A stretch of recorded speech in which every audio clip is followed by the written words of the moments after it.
తెలంగాణ రాష్ట్ర మంత్రివర్గంలో మాజీ క్రికెటర్ కాంగ్రెస్ నాయకుడు మహమ్మద్ అజారుద్దీన్ కాసేపట్లో మంత్రిగా ప్రమాణ స్వీకారం చేయనున్నారు. రాజ్భవన్లో మంత్రిగా ప్రమాణం చేయనున్నారు.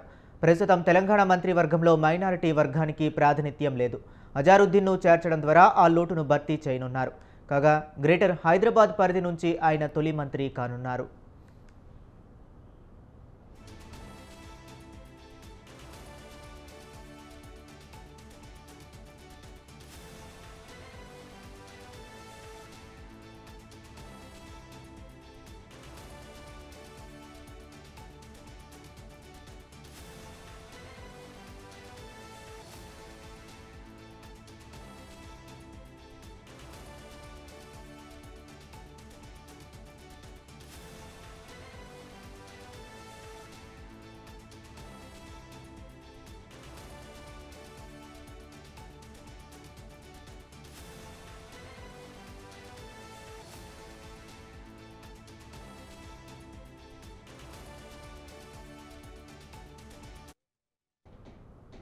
ఇదిలా ఉండగా తెలంగాణ మంత్రివర్గంలో గరిష్టంగా 18 మందికి అవకాశం ఉండగా ప్రస్తుతం ముఖ్యమంత్రి సహా 15 మంది మంత్రులు ఉన్నారు.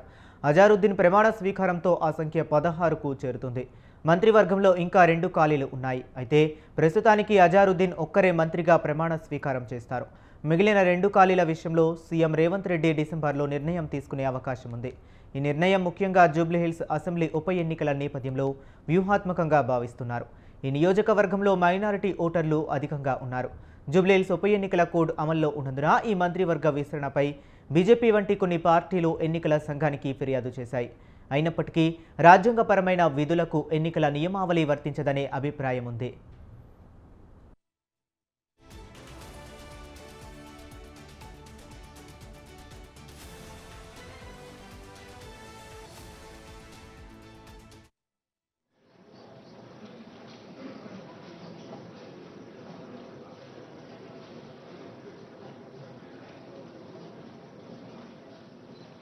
I request all guests to raise for national anthem.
I request the respected Chief Secretary to conduct the proceedings. Honorable Governor, sir, I may kindly be permitted to commence the proceedings, please. With the kind permission of the Honorable Governor, I request Sri Muhammad Azaruddin, Minister Designate of the State of Telangana, to take the oath of office and the oath of secrecy. I request the Honorable Governor to kindly administer the oath of office and oath of secrecy to Sri Muhammad Azaruddin, Minister Designate of the State of Telangana.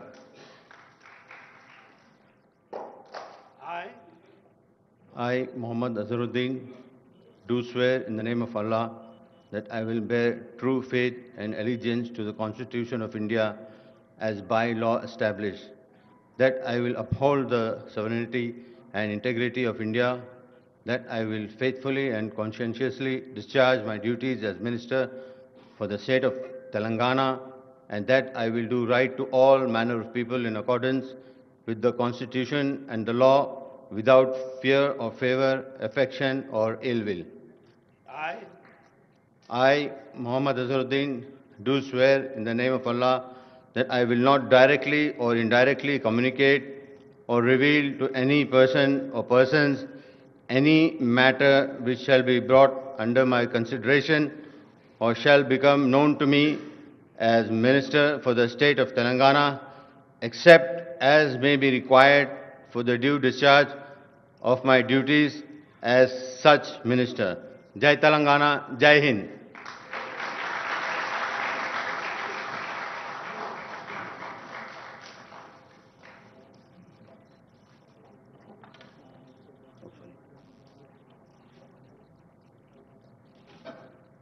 Thank you. Thank you.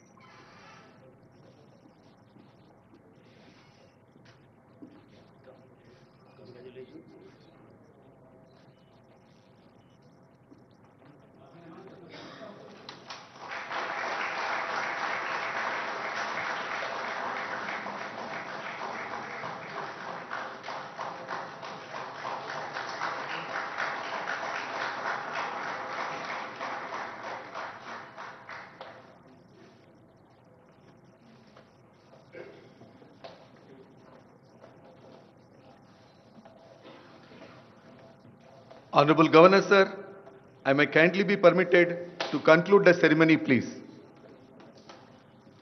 With the permission of the Honorable Governor, I conclude this ceremony. I request all of you to rise for national anthem.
I request all guests to join for high tea arranged in the lawns.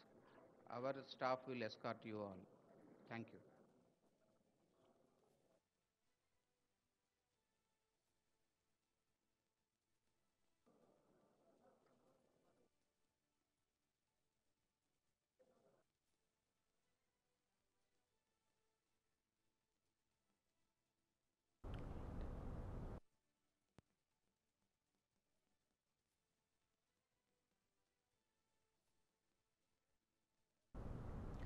ఇక తెలంగాణ రాష్ట్ర మంత్రివర్గంలో మాజీ cricketer Congress నాయకుడు మహమ్మద్ అజారుద్దీన్ మంత్రిగా ప్రమాణ స్వీకారం చేశారు. రాజ్ భవన్లో మంత్రిగా ప్రమాణం చేశారు. ప్రస్తుతం తెలంగాణ మంత్రివర్గంలో మైనారిటీ వర్గానికి ప్రాతినిధ్యం లేదు. అజారుద్దీన్ను చేర్చడం ద్వారా ఆ లోటును భర్తీ చేశారు. గ్రేటర్ హైదరాబాద్ పరిధి నుంచి ఆయన తొలి మంత్రి కానున్నారు.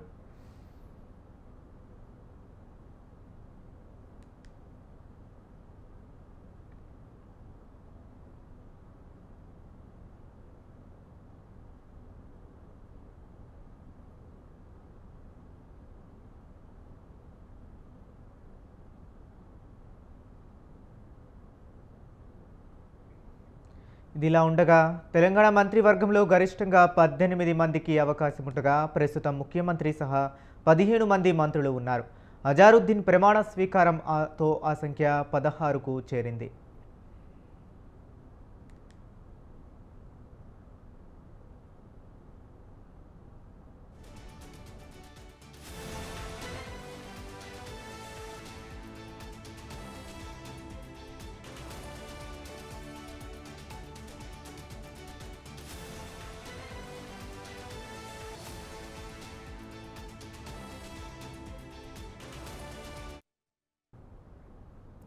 మంత్రివర్గంలో ఇంకా 2 ఖాళీలు ఉన్నాయి. అయితే ప్రస్తుతానికి అజారుద్దీన్ ఒక్కరే మంత్రిగా ప్రమాణ స్వీకారం చేశారు.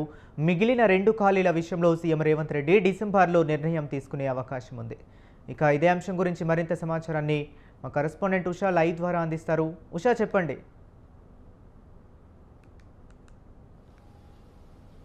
హరీష్, కేబినెట్ విస్తరణ ఏదైతే ఇప్పటికే రాష్ట్ర ప్రభుత్వం అధికారంలోకి వచ్చి 22 నెలలు కావస్తున్నప్పటికీ ఇంకా కేబినెట్ విస్తరణకి సంబంధించి కసరత్తులు జరుగుతూనే ఉన్నాయి. తాజాగా చూసుకున్నట్టయితే మహమ్మద్ అజారుద్దీన్, మైనారిటీ వర్గానికి చెందినటువంటి అజారుద్దీన్ ని కాసేపటి క్రితమే 12:15 గవర్నర్ విష్ణుదేవ్ వర్మ సమక్షంలో ప్రమాణ స్వీకారం కూడా చేయించారు. ప్రస్తుతం మైనారిటీ వర్గానికి సంబంధించి ముస్లిం ఓటర్లను ప్రసన్నం చేసుకోవడం నేపథ్యంలోనే అజారుద్దీన్ ని ఆల్ ఆఫ్ సడన్ ఎమ్మెల్సీ అభ్యర్థిగా ఉన్నటువంటి అజారుద్దీన్ ని కేబినెట్ లోకి తీసుకుంటున్నట్టుగా అయితే ఇప్పటికే ప్రచారం జరుగుతోంది. ప్రస్తుతం ఈ అంశానికి సంబంధించి అటు బీఆర్ఎస్, బీజేపీ కూడా ఈసీకి కంప్లైంట్ చేసినప్పటికీ కూడా ఏదైతే ఎలక్షన్ కోడ్ ని ఉల్లంఘించారు వీడు అన్న కోణంలో కూడా ఏదైతే ఈసీకి కంప్లైంట్ కూడా ఇవ్వడం జరిగింది. సీఈఓ దీనికి సంబంధించి న్యాయ నిపుణుల సలహా తీసుకున్న అనంతరం పాజిటివ్ రెస్పాన్స్ రావడంతో వెంటనే ఈ అంశానికి సంబంధించి గవర్నర్ ఏదైతే రాజ్ భవన్ లోని గవర్నర్ బంగ్లాలో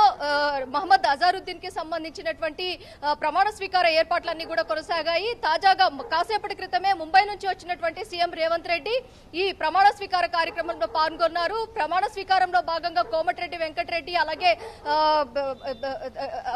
వాగిటి శ్రీహరి, పొన్నం ప్రభాకర్ తదితరులు ఏదైతే బట్టి విక్రమార్క దగ్గర నుంచి ప్రతి ఒక్కరు కూడా ఈ ప్రమాణ స్వీకార కార్యక్రమంలో అయితే పాల్గొన్నారు. ఏదైతే క్రికెటర్ గా తన ప్రస్థానం ప్రారంభించినటువంటి అజారుద్దీన్, ఆ తర్వాత హెచ్సిఏ అధ్యక్షుడిగా, ఆ తర్వాత రాజకీయ నేతగా, ఏదైతే గతంలో కూడా ఎంపీగా కూడా కాంగ్రెస్ పార్టీ తరఫున పనిచేసినటువంటి అజారుద్దీన్ ను ఎమ్మెల్సీ అభ్యర్థిగా ఏదైతే అనూహ్యంగా జూబ్లీహిల్స్ మాగంటి గోపీనాథ్ మరణానంతరం 2023లో కంటెస్టెంట్ గా అభ్యర్థిగా ఉన్నటువంటి అజారుద్దీన్ జూబ్లీహిల్స్ లో మాగంటి గోపీనాథ్ మరణానంతరము మరోసారి కూడా తన లక్ ని పరిశీలించుకోవాలన్న కోణంలో చాలా వరకు కూడా జూబ్లీహిల్స్ సీట్ ని చాలా వరకు కూడా ఆశించారు. కానీ అనూహ్యంగా ఎమ్మెల్సీ అభ్యర్థిగా అజారుద్దీన్ కి ఏదైతే గవర్నర్ కోటాలో ఎంపిక చేయడంతో ప్రభుత్వం వెంటనే అతన్ని కేబినెట్ లోకి తీసుకోవాలి అన్న ఒక కృతనిశ్చయంతోనే ఇవాళ ప్రమాణ స్వీకారం కూడా చేయించినట్టుగా అయితే తెలుస్తుంది. మరోవైపు ఇప్పటికే జూబ్లీహిల్స్ నియోజకవర్గంలో దాదాపు ముస్లిం ఓటర్లు చాలా వరకు ఉన్నారు. ఈ ముస్లిం ఓటర్లకి సంబంధించి మైనారిటీ వర్గాన్ని ఎలాగైనా సరే ప్రసన్నం చేసుకోవాలంటే ఖచ్చితంగా అజారుద్దీన్ ని కేబినెట్ లో తీసుకున్నట్టయితే ఖచ్చితంగా ముస్లిం ఓట్లు అన్ని కూడా ఏదైతే కాంగ్రెస్ పార్టీకి వచ్చే అవకాశం ఉంది అన్న కోణంలోనే ఈ నిర్ణయం తీసుకున్నట్టుగా అయితే తెలుస్తుంది. గత కొంతకాలంగా కూడా అజారుద్దీన్ ని కేబినెట్ లోకి తీసుకోనే ప్రస్తావనకి సంబంధించి అటు అధిష్టానం దగ్గర నుంచి ఇటు రాష్ట్ర ప్రభుత్వం కూడా చాలా వరకు కూడా కసరత్తులు చేసింది. కానీ ఎట్టకేలకు ముహూర్తం ఇవాళ కుదిరినట్టుగా అయితే తెలుస్తుంది. జూబ్లీహిల్స్ ఉప ఎన్నికకు సంబంధించి 11వ తేదీ ఈ ఎన్నికకు సంబంధించి పోలింగ్ జరగబోతోంది. ప్రచార కార్యక్రమంలో కావచ్చు, మైనారిటీలకు సంబంధించి ప్రసన్నం చేసుకోవాలంటే అజారుద్దీన్ క్యాంపెయినింగ్ ఇక్కడ కీలకంగా ఉంది. కాబట్టి అజారుద్దీన్ ని ఎన్నుకున్నట్టుగా అయితే తెలుస్తుంది. అజారుద్దీన్ కెరీర్ కూడా మనం చూసుకున్నట్టయితే ప్రతి ఒక్క చోట కూడా క్రికెట్ లో చూసుకున్నట్టయితే మణికట్టు మాంత్రికుడిగా ఎన్ని అడ్వెంచర్లు చేసినప్పటికీ కూడా క్రికెటర్ గా అతను ఎన్నో అద్భుతమైనటువంటి విన్నింగ్స్ ని ఏదైతే దేశానికి ఇచ్చినటువంటి దేశీవాళీ క్రికెటర్ గా ఉన్నటువంటి అజారుద్దీన్ కెరీర్ లో కూడా అంతే కాంట్రవర్సీలకు కూడా కేర్ ఆఫ్ అడ్రస్ గా మారిందనేసి తెలుస్తోంది. ఏదైతే మ్యాచ్ ఫిక్సింగ్ కి సంబంధించి కావచ్చు, హెచ్సిఏ అధ్యక్షుడిగా ఉన్నప్పుడు నిధుల గోల్మాల్ కి సంబంధించి కావచ్చు, అలాగే ఇటు కాంగ్రెస్ పార్టీకి సంబంధించి రాజకీయ నేతగా అరంగేట్రం చేస్తున్న సమయంలో ఈ అలిగేషన్స్ అన్ని కూడా బీజేపీ పార్టీ చాలా వరకు ఎస్పెషల్లీ చూసుకున్నట్టయితే కిషన్ రెడ్డి ఈ అంశాన్ని చాలా వరకు కూడా అజారుద్దీన్ మీద చాలా వరకు కూడా కేసులు ఉన్నాయి. ఇలాంటి అభ్యర్థిని కేబినెట్ లోకి ఎలా తీసుకున్నారు అన్న కోణంలో కూడా ఒక అలిగేషన్ కూడా చేయడం కూడా మనం చూసుకోవచ్చు. మొత్తం మీద ఎట్టకేలకు 12:15 అజారుద్దీన్ ప్రమాణ స్వీకారం అయితే ముగిసింది. అజారుద్దీన్ ప్రమాణ స్వీకారం అనంతరం అతనికి ఎలాంటి పోర్ట్ఫోలియో ఇస్తారు, మైనారిటీ ఇస్తారా, లేకపోతే గత ప్రభుత్వం ఎలాగా మహమ్మద్ అలీకి ఇచ్చినటువంటి హోంశాఖ ఇస్తారా, ఎలాగూ హోంశాఖ అనేది సీఎం అండర్టేకింగ్ లోనే ఉంది కాబట్టి హోంశాఖని అజారుద్దీన్ కి ఇస్తారా, హోంశాఖతో పాటు అలాగే మైనారిటీ వెల్ఫేర్ ని కూడా అజారుద్దీన్ కి ఇచ్చే అవకాశం ఉందా అనేది మాత్రం కొంత గందరగోళమైనటువంటి సిచ్యువేషన్ ఉందనేసి తెలుస్తుంది. చూడాలి. అజారుద్దీన్ కి ప్రమాణ స్వీకారం అనంతరం కేబినెట్ లో ఇప్పటికే 16 సీట్లు దాకా ఫిల్ అయ్యాయి.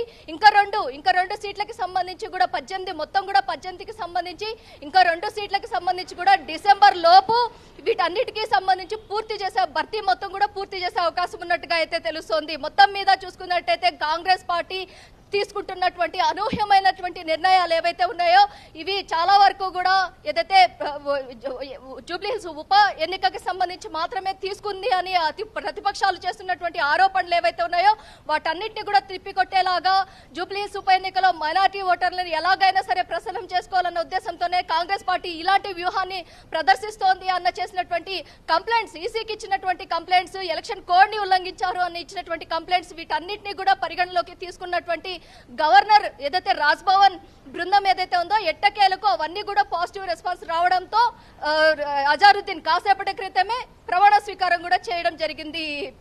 Harish. Okay, right. Thank you Usha.